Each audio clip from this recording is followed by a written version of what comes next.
So our today topic is parturition, and it is also known as labor or delivery in common language. So this is the process of giving birth to a baby. When it is completely developed, then it will come out from the mother's womb, and we call this phenomena as the parturition. And during this parturition, contractions will be there in the uterus, and these are called our fetal ejection reflex, and that will lead to the dilation of cervix, and finally babies released from the mother's body. And this whole parturition is a neuroendocrine process.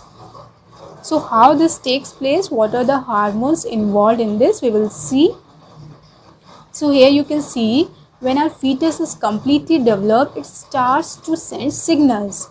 So what is the meaning of signal? During this, the placenta is going to release CRH, that is our corticotropic release hormone, and this CRH is going to stimulate our anterior lobe of pituitary to release ACTH, and this ACTH stands for adrenocorticotropic hormone. And this ACTH again stimulates adrenal gland to release cortisol, and this cortisol again stimulates our placenta to release the estrogen. So the whole process starts from the placenta, and again it will come back to the placenta. Initially placenta release CRH, and after stimulation by this cortisol, it releases the estrogen. And this estrogen is very important. It has a very important role. Why? Because first it is going to inhibit the progesterone relaxing effect. So if you remember, this is our uterus, and suppose it is our fetus. Here it is our fetus, and this is our, you can say, endometrium lining. So it is remains embedded in this uterus endometrium layer. So at the time of pregnancy, the contractions in this uterus layer, uterus lining, is prohibited or inhibited because of this progesterone. It will remains relaxed, you can say. Otherwise the growth of the fetus is not complete, or there will be some malformation in the fetus during the development. But now the fetus is completely developed, and we just want this baby to come out by this pathway through the cervix and the vagina. So now there is a need of contractions in these muscles. So this estrogen is going to inhibit the relaxing effect of this progesterone hormone. Second function is increase the oxytocin receptors in this myometrium.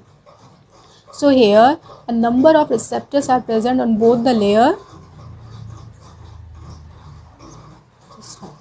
So these are oxytocin receptors here and whole endomyometrium wall of this uterus, and in normal condition these receptors are there, but at the time of parturition their number increases by this estrogen, so that more and more oxytocin can bind to these receptors, and this oxytocin is responsible for the induction of uterine contractions.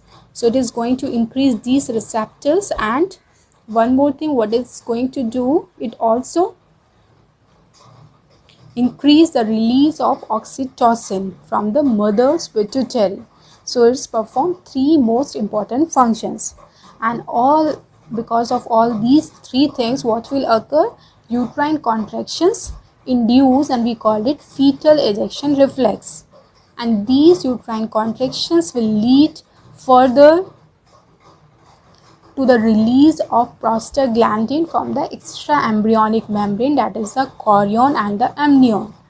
This fetus is covered externally by the extraembryonic membrane, and these are going to release the prostaglandin. This again induce the uterine contractions, and because of these strong high intensity uterine contractions, more and more oxytocin receptors will be there here. It will release. It is responsible for the expression of a number of receptors of these oxytocin on the myometrium, and more oxytocin released from the mother's pituitary.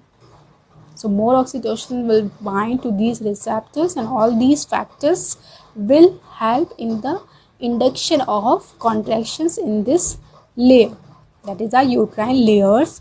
And finally one more hormone is involved, that is our relaxin hormone, and this will responsible for the dilation of the cervix, vagina, and also the pelvic muscles, so that the child can easily come out from the mother's body. First is our CRH, then it is going to stimulate the release of ACTH, and this ACTH is responsible for release of cortisol, and this cortisol stimulates estrogen release, next oxytocin release, prostaglandins, and both these two hormones, that is oxytocin and this are prostaglandin, will going to induce our uterine contractions, more oxytocin release and more oxytocin receptors.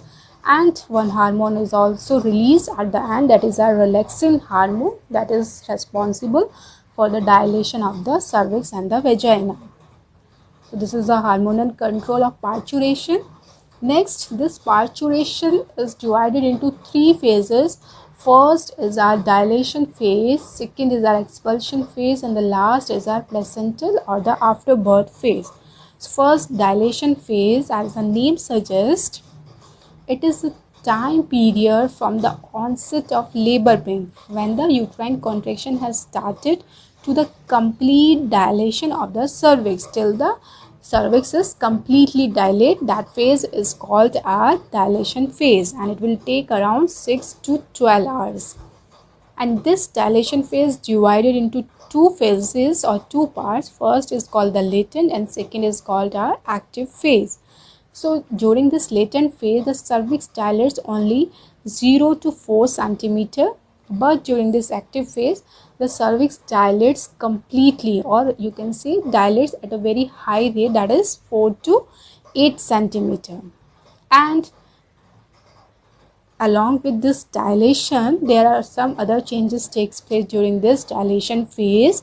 First, the fetus starts to come downward by its head projecting downward, and second and the most important one, the fetal placenta, that is the chorionic villi, fetal part that is contributed in the placenta formation, is pulled out from the uterine wall, and during this pulling, what will occur? The amniotic membrane, the fetus will remain inside this amniotic fluid, and this is our amniotic membrane.